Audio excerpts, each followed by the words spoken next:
Hello dear students, I am Kamal Kishore Kohli from Saraswati Vidyapeeth Residential School, Shopuri, and I welcome you to watch my channel. Today I am going to explain you conjunction part 4. Well, so let us study now. मैंने आपको conjunction के दो प्रकार बताए थे और एक होता है कोऑर्डिनेटिव कंजंक्शन, दूसरा होता है सबऑर्डिनेटिव कंजंक्शन। वेल, जो है कोऑर्डिनेटिव कंजंक्शन होता है, कोऑर्डिनेटिव कंजंक्शन जो होता है उसके चार प्रकार होते हैं। मैंने आपको एक एक उदाहरण पहले वीडियो में मैंने आपको बताया है। अब इसमें एक एक उदाहरण और बता देता हूँ। देखो, कम्यूटेटिव का मतलब होता है जिसमें योग बताया गया हो, जोड़ना बताया गया हो, जैसे एंड से जोड़ते हैं, ठीक है ना। तो जैसे मैं एक सेंटेंस बता रहा हूँ, जैसे सीता इज डांसिंग, एक सेंटेंस और ले लेते हैं, गीता इज डांसिंग। दो सेंटेंस इनको कंबाइन कर दीजिए तो कम्युलेटिव कोऑर्डिनेटिव कंजंक्शन हो जाएगा। तो कैसे जोड़ेंगे, देखो एक मिनट। तो हम बोलेंगे Sita and Gita are dancing. जुड़ गया कि नहीं, बोलो भाई, जुड़ गया ना। बस ऐसे दो सेंटेंस को मर्ज करके एक सेंटेंस बना दिया जाता है, जोड़ करके, जोड़ना लगाया, इसलिए हम इसको कहेंगे कम्युलेटिव कोऑर्डिनेटिव कंजंक्शन। वेल, यानी कि कोऑर्डिनेटिव का कम्युलेटिव कंजंक्शन होता है, एज वेल एज से जुड़ जाता है। जैसे मैं आपको एक उदाहरण बता रहा हूं, जैसे bring me books, bring me books as well as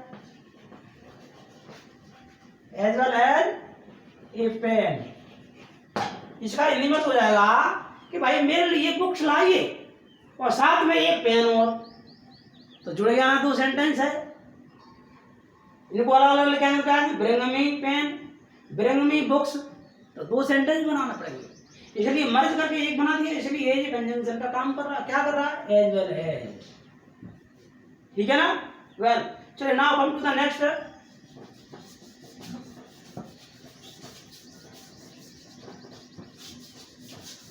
next हमारा क्या हुआ है, अल्टरनेटिव, यानी कि चॉइस। इसमें चॉइस बताई जाती है। तो देखिए क्या मैं बता देता हूँ, ये दो सेंट है, जैसे नाइदर नॉर, ईदर और, नाइदर नहीं, सॉरी इसको ईदर नीदर पढ़ेंगे, नीदर नॉर लिखा हुआ है। जैसे ना ही आप यहाँ बैठोगे और ना ही आप अध्ययन करोगे, कुछ भी हो जाता है, ना ही आप खेलेंगे और ना ही आप देखेंगे। तो देखो सेंटेंस बना देता हूँ मैं, तो neither you will study and neither you will play nor watch. ना ही आप देखेंगे और ना ही आप खेलेंगे। तो इस तरीके नीदर और नॉर का जोड़ा बना होता है। तो ये जोड़ते हैं सेंटेंस को। अब मैं करूँ अल्टरनेटिव, यानी कि चॉइस है इसमें, चॉइस वाले सेंटेंस, ना ही आप, जो हमारी चॉइस है, ना ही आप खेलेंगे ना ही देखेंगे। और भी देख सकते हैं, जैसे नीदर किया तो इधर भी कर सकते हैं, या तो आप खेलेंगे या फिर यहां से बाहर चले जाएंगे, ठीक है ना। तो ऐसे जैसे इधर you should study or go out of class.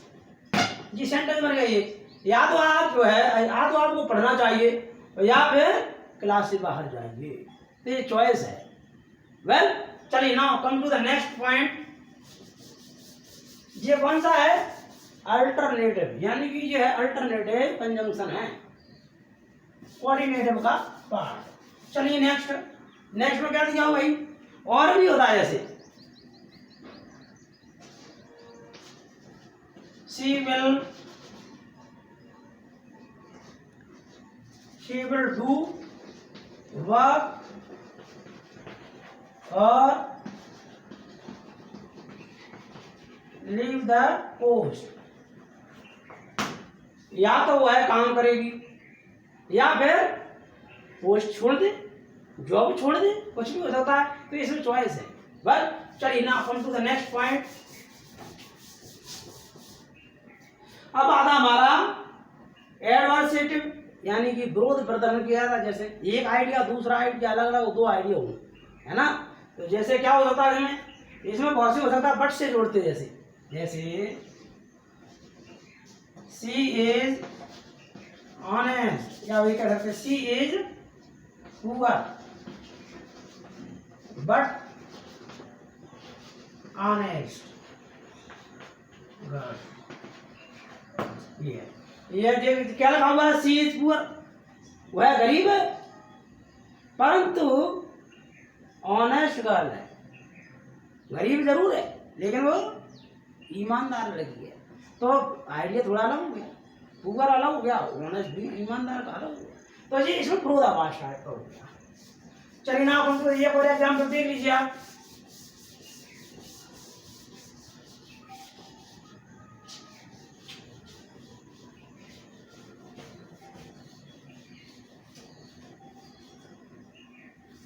जैसे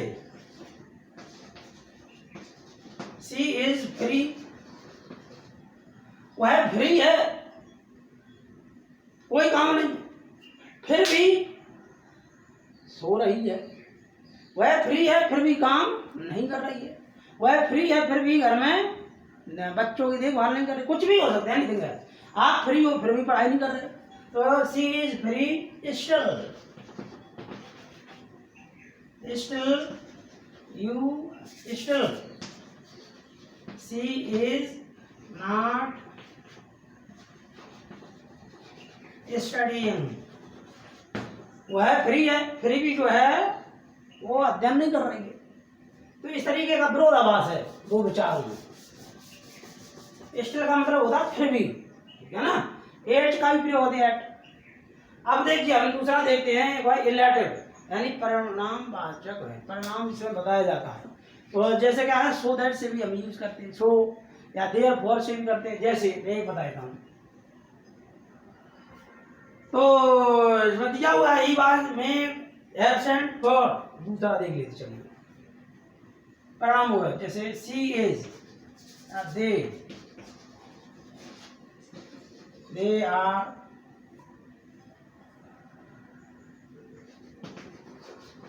इंटेलिजेंट, वे बहुत इंटेलिजेंट है। So they are intelligent, so they are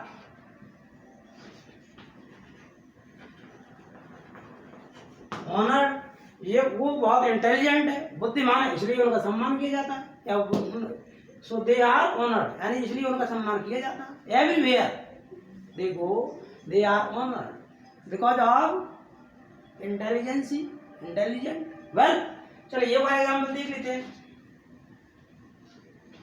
I cannot attend class,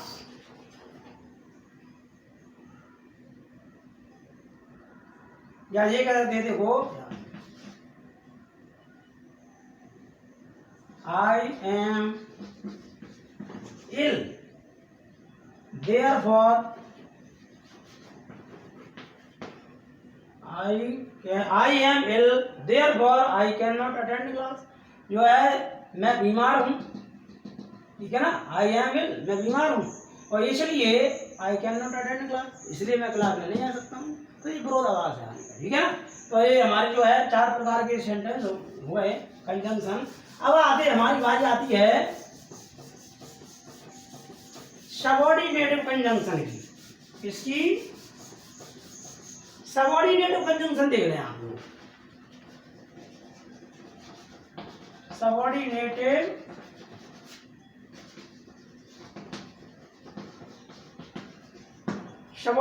conjunction कैसे होते हैं मैं उनको एक एक करके बताऊं। क्यों, इसमें क्या होती है, दो वाक्य होती है। एक तो होता है प्रिंसिपल क्लॉज,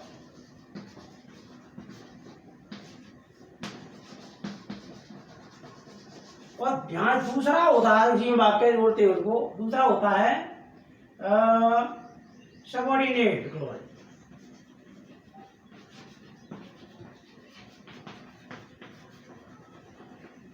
दूसरा होता है subordinate clause.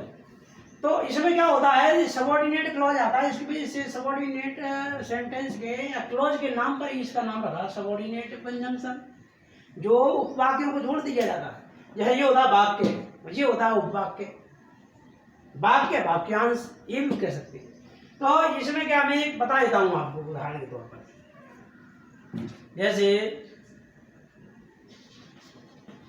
She said that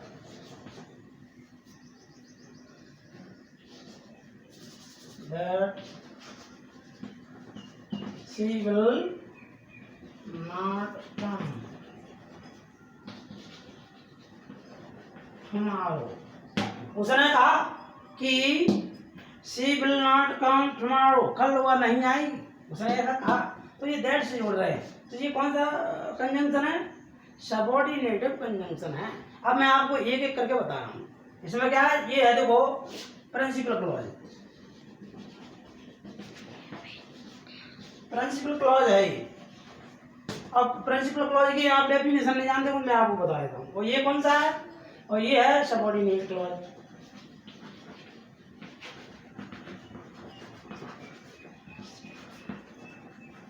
ये सबऑर्डिनेट क्लॉज है, दो वाक्य हो गए। तो इसलिए हम देखो, हम क्या कहेंगे, प्रिंसिपल क्लॉज किसे कहेंगे, ऐसा वाक्य जो अपने आप में पूर्ण अर्थ देता हो, किसी अन्य सेंटेंस पर डिपेंडेंट नहीं होता हो। जैसे हम इस सेंटेंस को हटा दें तो अभी इसका पूर्ण तरह से या पूरी तरह से पूरा अर्थ मिलता हो, अर्थ निकलता हो। Means sentence kinds of sentence that gives complete sense. क्या मतलब, means a sentence which gives complete sense, well, and there is no need of any other sentences to give or to support it। well, इसको किसी अन्य sentence की support की आवश्यकता नहीं पड़ती, उसको बोलते हैं प्रिंसिपल क्लॉज। और सबऑर्डिनेट क्लॉज माना होता है उपवाक्य, तो वाक्यांश कह सकते हैं। तो इस वाक्यांश में क्या होता है कि मेन क्लॉज पर टिका होता है, आश्रित होता है। और ये मान लो ये वाक्य नहीं है तो इसका कोई अर्थ नहीं माना जाएगा, कोई इसका सेंस नहीं निकलेगा। मैं बताऊंगा अभी क्लियर करके, देखो उदाहरण के माध्यम से। तो ये चल रहा हमारा सबऑर्डिनेट क्लॉज, और सबऑर्डिनेट क्लॉज सरल है, एक एक करके मैं आपको बताऊंगा, चलिए ठीक है ना। जैसे मैं बताता हूँ, इसमें भी बहुत प्रकार के होते हैं, तो मैं एक एक करके आपको बता देता हूँ। सबऑर्डिनेट क्लॉज में क्या होता है, जैसे मैं टाइम वाले बताता हूँ आज। अभी थोड़ा वीडियो थोड़ा लेंथी हो रहा है तो मैं टाइम वाला केवल बता देता हूँ। अभी यह टाइम वाला, टाइम वाले में क्या जाएगा, जैसे बिफोर आ जाएगा, आफ्टर आ जाएगा, और क्या जाएगा, वेन माना कब, तो वेन आ जाएगा, ठीक है ना। इस तरीके के सेंटेंस आए, इसमें टाइम बताया जा रहा हूं। टिल अंटिल आ जाएगा, टिल अंटिल, इस तरीके का मैं एक करके बता रहा हूं आपको, ठीक है। चलिए ये पहला देख लीजिए, हम बिफोर देख लो। चलो बिफोर से भी दो सेंटेंस जुड़ेंगे, जैसे सी विल या you will come, you come here tomorrow before 7 o'clock। मतलब आपको कल 7 बजे से पहले आना है, ठीक है। ये पास्ट परफेक्ट में या प्रेजेंट परफेक्ट में भी इसका यूज किया जाता है। देखो मैं बता देता हूं आपको, ये क्लियर कर देता हूं मैं आपको, एक एक करके उदाहरण। बिफोर का यूज देखो, जैसे द पेशेंट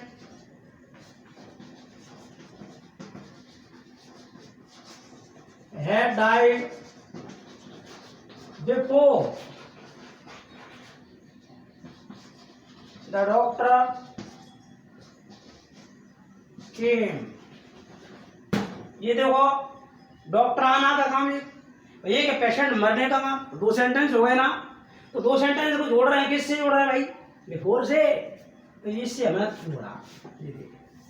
इसलिए बिफोर जो है कौन सा सेंटेंस कंजंक्शन है? सबऑर्डिनेटिव का सेंटेंस। सबऑर्डिनेटिव को कौन सा? टाइम वाला, ठीक है, जिसमें वक्त बताया जा रहा है, इसमें टाइम बताया जा रहा है पहले।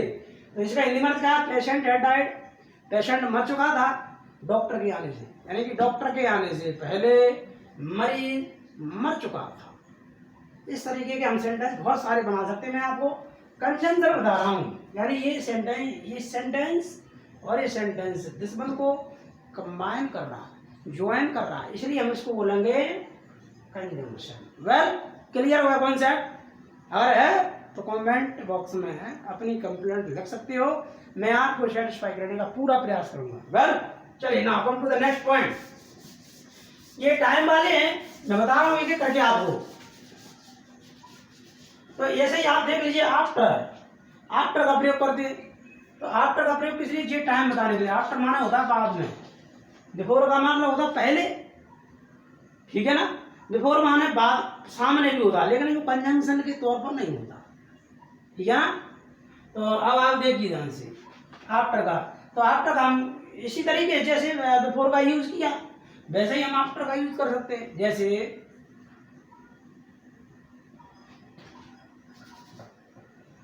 I had not reach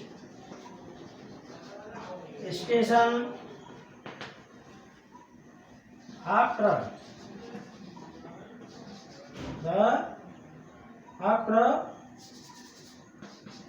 the train arrived।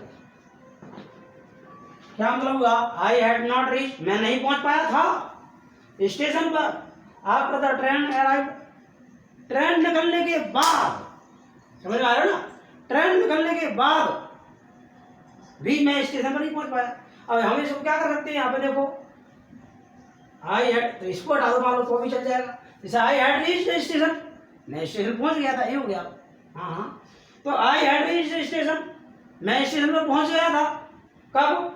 After the train arrived, जब ट्रेन आ गई उसके बाद। अब इसको सही बोला तो कैसे बोलेंगे? यानी कि ट्रेन आ जाने के बाद मैं स्टेशन पहुंच चुका था, ठीक है ना।